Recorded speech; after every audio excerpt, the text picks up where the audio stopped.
भाई एक नंबर बन रहे हैं भाई, वाकई में बहुत जोर के बहुत तगड़े बन रहे हैं भाई। स्वाद है ना भाई? अरे भाई और भी लिया 2-4 प्लेट, कोई दिक्कत नहीं। तो राणा मेरे प्यारे भाइयों की हालचाल मजामा, एक बार फिर से सबका स्वागत है अपने चैनल द बेटेड ऑफिशियल में। और मैं आपका भाई दुर्गेश लेकर आ चुका हूँ एक और नई वीडियो। কি আছে 1 2 3 তো এই 3 নম্বর কিনে আমরা জ্যোতিপ্রিয় মল্লিক जिंदाबाद। बीजेपी ना बेचारे टीएमसी वालों की इस समय पश्चिम बंगाल में ये हालत है कि टीएमसी का ऐड करने जाते हैं, बताने जाते हैं कि कौन सा बटन दबाना है टीएमसी को वोट देने के लिए, लेकिन जनता उनसे यही पूछती है कि बीजेपी वाला बटन कहाँ पर है। बीजेपी बताए, अब तो लंबे समय से सरकार है और पहले भी रह चुकी है। एक भी उन्होंने महिला को राष्ट्रपति बनाया? वो बताएं। क्या बोला तूने? एक भी उन्होंने महिला को राष्ट्रपति बनाया? जब आपकी पार्टी का मुख्य नेता ही पप्पू हो तो बाकी के नेताओं पर भी उसका असर पड़ता ही है। कि इतना बड़ा सपना दिखाया जा रहा है कि $1 ट्रिलियन इकोनॉमी हो जाएगी, कि $1 ट्रिलियन इकोनॉमी हो जाएगी, कि $1 ट्रिलियन इकोनॉमी हो जाएगी। भाई मैंने बिलियन मिलियन ट्रिलियन तो सुना है, लेकिन ये ट्रिलियन क्या कुछ नया आया है? यदि आप लोगों को पता हो तो यूट्यूब ने कमेंट सेक्शन का ऑप्शन आप लोगों के लिए ही दे रखा है, उसका यूज करो और मुझे बताओ। पर अभी मुझे एक शो की क्वेरी आई है सऊदी अरेबिया में, तो मैं सऊदी अरेबिया जाने से पहले करेंसी कन्वर्ट करा लेते हैं। वो मेरे दोस्त अब्दुल उसको बोला कि सऊदी जा रहा हूँ, ये कन्वर्ट कहाँ होता है?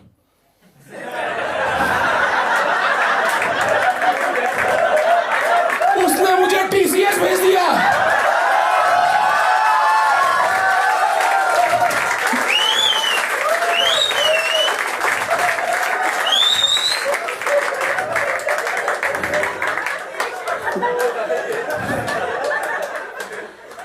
Tata circumcision services.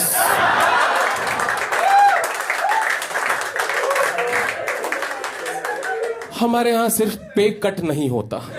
बहुत सही भाई, इन्हें कन्वर्जन का मतलब बस इतना ही पता है। जैसे ये कन्वर्जन या कन्वर्ट वर्ड सुनते हैं तो इन्हें इतना ही समझ आता है कि जो गैर मुस्लिम है उन्हें जाकर कन्वर्ट करो। This morning I got up at night. पता है क्यों? मेडिटेशन। जी हाँ, मेडिटेशन शुरू किया है आजकल। दरअसल आजकल मेरे दिमाग में एक जवाब चल रहा है, बस उसी का सवाल ढूंढ रहा हूं। आपको समझ आया? समझ आया? नहीं आएगा। थोड़ा लेवल अप है। मैं आजकल इंट्रोस्पेक्ट कर रहा हूं कि मैं कौन हूं, क्योंकि भाई देश के लोग तो समझ नहीं पा रहे हैं, उनके ऊपर से जा रहा है सब, तो सोचा मैं ही खुद को समझ लेता हूं। हुआ क्या, एक दिन मैं अपनी ही स्पीच सुनने बैठ गया और सुनने के बाद मैंने खुद, जी हाँ, मैंने खुद अपनी अंतरात्मा से कहा कि भाई तुझे समझ आ जाए तो मुझे भी समझा देना। बस उसी दिन मैंने मार दिया। किसे? अरे खुद को। अब मैं नहीं हूं, अब मैं सिर्फ आपके दिमाग में हूं। अरे यार, ऐसे आदमी का जिंदा रहने का फायदा भी क्या जो 22 सालों से जनता को यही समझा नहीं पा रहा हो कि वो आखिर चाहता क्या है। इसलिए मैंने मार दिया। भाई वैसे तो मुझे ये वीडियो एआई से जनरेटेड ही लगता है, लेकिन अगर सच में कोई कॉमेडियन है उसका फेस यूज किया गया तो उसका नाम मुझे नहीं पता। बाकी कहाँ राहुल गांधी की कॉमेडी को बहुत ही अच्छे से प्रस्तुत किया है। बाकी का ये आपको पप्पू यादव से मिलाते हैं कि उनके महिलाओं को लेकर क्या विचार हैं और उस पर अनंत सिंह ने क्या प्रतिक्रिया दी है।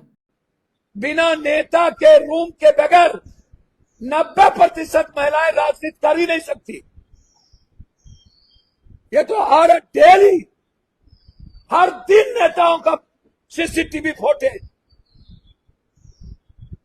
औरत को नोचने की एक मत संस्कृति बन गई। स्कूल जाओ, बेटी का शोषण, कॉलेज जाओ, रैगिंग के नाम पर शोषण, ऑफिस जाओ तब शोषण। कई बार पप्पू यादव का कहना है कि बिना नेता के रूम के बगैर 90% महिलाएं राजनीति में नहीं आ सकती। बाकी कहाँ जो महिलाएं हैं उनका शोषण तो हर जगह होता है, लेकिन पप्पू यादव शायद अपनी बात सही से नहीं रख पाए। इन्हें अपनी बात को थोड़ा सही से रखना चाहिए था। आइए देखते हैं कि अनंत सिंह ने इस पर क्या बोला है। अजीब है। एक सवाल है कि पप्पू यादव महिला को लेकर के गलत टिप्पणी कर रहे हैं। तो पप्पू यादव और पागल हो गया। अपना पत्नी कहाँ है पप्पू यादव के? जब महिला खटिए पर सुतता है, जो नतगिरी में जाता है, तो पप्पू यादव के तो पहले पत्नी गिर है, तो पहले पर पत्नी के पूछे। जो कुल महिला कह रहा है तो पहले अपना पत्नी के पूछे। महिला आयोग ने नोटिस भी भेज दिया। पटना अपना महिला तो है ना, पत्नी है ना नेता, तो अपना पत्नी को पहले पूछ ले, तब दूसरे के बारे में बोले। महिला को नोटिस के बाद बीमार पड़ गए। तो जे पड़ जाए नहीं पड़ जाए उस सबको हम चर्चे में नहीं लाते, उस सब कुछ है नहीं है, जगबंगड़ है। अब महिला जो जाता है खटिया पर सुता, मचिया पर सुता है, कोई तरीका है? तो पहले तो अपन पत्नी के लिए पूछे कि कितना खटिया पर सुता है।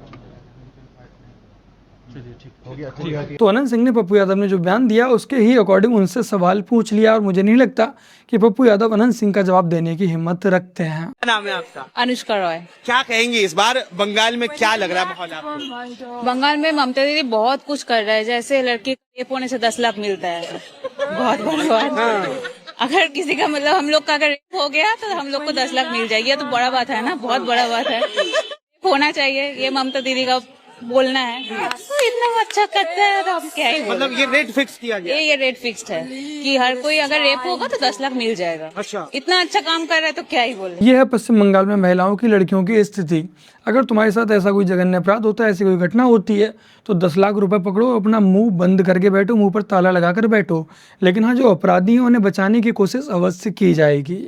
भाई और बहनों, अगर ममता जी ने साफ सुथरी सरकार चलाई होती, अगर ममता जी ने बंगाल को पोलराइज नहीं किया होता, तो बीजेपी के लिए रास्ता नहीं खुलता।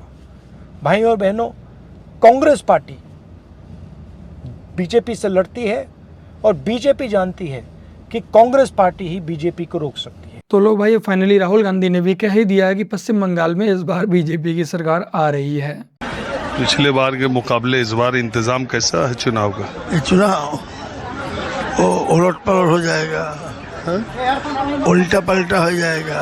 कैसे मालूम? हम स्कूल का हेडमास्टर था, बहुत साल इलेक्शन में गया।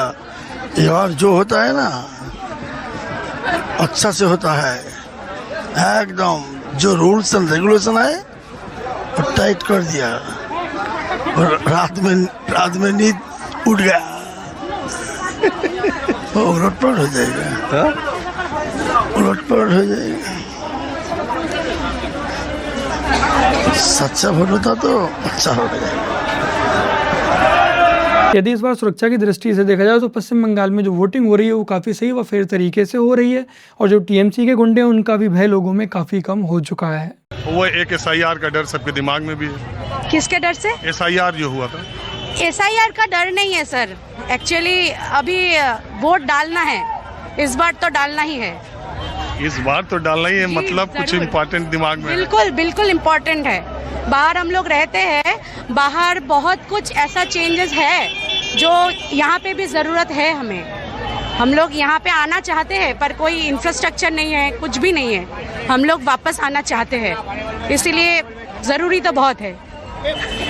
आप पूरा बोल नहीं ले, लेकिन मैं समझ रहा हूँ। हाँ बिल्कुल, बदलाव जरूरी है। बिल्कुल बिल्कुल बदलाव जरूरी है। तो आई हो क्या सोच के, दीदी को हटाने के लिए कि दीदी को लाने के लिए? সব তো চাই দিদিকে হাঁটানোর গেলে, দিদি তো খুঁজবে, কিছুই তো করছে না, এই জন্য দিদিকে কেউ আর চাইছে না, সব মোদিকে চাইছে। मोदी के चाहते? হ্যাঁ, সবাই এবার মোদিকেই আনবে। तो आप मोदी को लाने के लिए आई हो? হ্যাঁ दीदी को हटाने के लिए? হ্যাঁ। तो ये दीदी अब 15 साल हो गया, अब आपको लगता है कि কিছুই করেনি দিদি। किचू करे ना? না, इस बार 4 मई ममता दीदी गई, और यदि इस बार ममता दीदी नहीं गई तो जीवन पर्यंत ममता दीदी नहीं जाने वाली। वो तब ही जाएंगी जब कोई मुस्लिम मुख्यमंत्री पश्चिम बंगाल का बनेगा। बाकी का ये आप लोगों के लिए बीजेपी का एक ऐड दिखाते हैं। बीजेपी ने बहुत ही बढ़िया काम किया है इस ऐड के माध्यम से।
ভয়ের বিরুদ্ধে লড়বে বর্ষার বোতা। ভয় আউট ভরসাই बीजेपी के वोट दिन। इस ऐड के माध्यम से बीजेपी ने पश्चिम बंगाल की हकीकत को काफ़ी अच्छे से उजागर किया है और यदि बीजेपी की सरकार सत्ता में आती है तो इन सब में काफ़ी सुधार देखने को मिल सकते हैं। भारत में मुसलमान सुबह उठता है, न वो दांत मांजता है, न वो चाय पीता है, न वो नहाता है, वो दफ्तर भी नहीं जाता। सुबह उठकर सिर्फ एक काम करता है, या तो वो लैंड जिहाद करता है, लव जिहाद करता है, या थूक जिहाद करता है, यूपीएससी जिहाद करता है, और अब कॉर्पोरेट जिहाद भी कर रहा है। भारत के जो टॉप मोस्ट कॉर्पोरेट हाउसेज हैं वहां जाकर पहले पढ़ता लिखता है, फिर वहां नौकरी हासिल करता है, और फिर वहां उन दफ्तरों में जो काम करने वाली लड़कियां हैं उनका धर्म परिवर्तन करता है, उनसे प्रेम करता है, प्रेम करने के बाद उनके साथ यौन संबंध बनाता है, यौन संबंध बनाने के बाद उन्हें ब्लैकमेल करता है, और ब्लैकमेल करने के बाद फिर उनका धर्म परिवर्तन। यही अल्टीमेट ऑब्जेक्टिव है। भारत का मुसलमान कोई आम इंसान नहीं है, आम लोगों की तरह वो जिंदगी नहीं जीता। वो सिर्फ एक काम करता है, उसका मकसद है लोगों का और खासकर हिंदू महिलाओं का धर्म परिवर्तन करना। थैंक यू आरफा जी, आपने ये सच्चाई बताई, क्योंकि इस सच्चाई को यदि कोई गैर मुस्लिम बताता तो लोग उस पर यकीन नहीं करते। जब एक मुस्लिम ऐसी सच्चाई बताता है तो लोगों को यकीन करना पड़ता है। बाकी आपके लिए फिर से एक बार धन्यवाद देना चाहूँगा इस सच्चाई को जन जन तक पहुँचाने के लिए। एक चीज़ देखो, यहाँ APS की चेक पोस्ट है, सब यहाँ से निकल के जा रहे हैं। इस चेक पोस्ट में से सबकी चेकिंग हो रही है, मगर इन घोड़े खच्चर वालों की कोई चेकिंग नहीं है। ये क्या लेके जा रहे हैं ऊपर, क्या ऊपर लेके जाएंगे, क्या लेकर आ रहे हैं, कोई चेकिंग नहीं। मतलब आम आदमी जो यात्री है वो तो अपनी चेकिंग करा के अंदर जा रहा है, मगर ये लोग जो आ रहे हैं घोड़े खच्चर वाले, इन लोगों की कोई चेकिंग नहीं है भाई। ये देखो सीधे जा रहे हैं। अरे यार, यात्री क्या लेके जाएगा भाई, असली ले जाने वाले तो यहाँ से लेके जाएंगे ना, समझो बातों को। और फिर इसलिए घटनाएं होती हैं धाम पे भाई। अपनी सिक्योरिटी को देखो, क्या इनकी चेकिंग नहीं होनी चाहिए? आप मुझे बताओ। जो यात्री वैष्णो देवी दर्शन करने जा रहे हैं उनकी तो चेकिंग हो रही है, ठीक है, अच्छी बात है, होनी भी चाहिए। लेकिन वहीं बराबर में जो घोड़े वाले हैं, खच्चर वाले हैं, जिनका अच्छा खासा सामान भी लदा होता है, उनकी कोई भी चेकिंग नहीं हो रही। और आपको जानकर आश्चर्य होगा कि यहाँ 70 से 80% जो घोड़े वाले हैं, खच्चर वाले हैं, ये सारे के सारे एक विशेष मजहब से ही आते हैं और इनकी कोई भी चेकिंग नहीं होती। और यदि सुरक्षा की दृष्टि से देखा जाए तो ये बहुत ही गंभीर सवाल है। आप याद करिए ना, दुनिया के अंदर कहीं भी कोई भी देश है, वो गाय को माने या ना माने, लेकिन दूध गाय का ही पीता होगा ना गाय का दूध। क्या जो लोग गाय को खाते हैं क्या वे सुअर का दूध पीते हैं क्या? नहीं, दूध तो गाय का ही सब लोग पीते हैं। कोई बच्चा होगा मां का ही दूध पिएगा ना।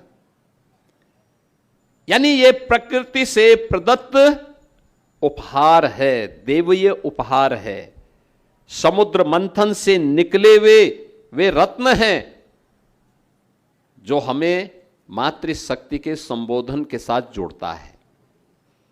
और इसीलिए ये भारत की ऋषि परंपरा ने उसको उसी रूप में आगे बढ़ाया। और इसलिए नारी गरिमा को, उसकी महत्ता को हर स्तर पर सम्मान देते हुए उसको आगे बढ़ाने का काम किया। तो बस मेरे प्यारे भाई बहनों, आज की अपनी इस वीडियो में इतना ही। वीडियो को लाइक शेयर कमेंट और अपने चैनल को सब्सक्राइब ऐसे कर लीजिएगा। चलिए जल्द मिलते हैं एक और नई वीडियो के साथ, तब तक के लिए जय हिंद, वंदे मातरम, जय श्री राम।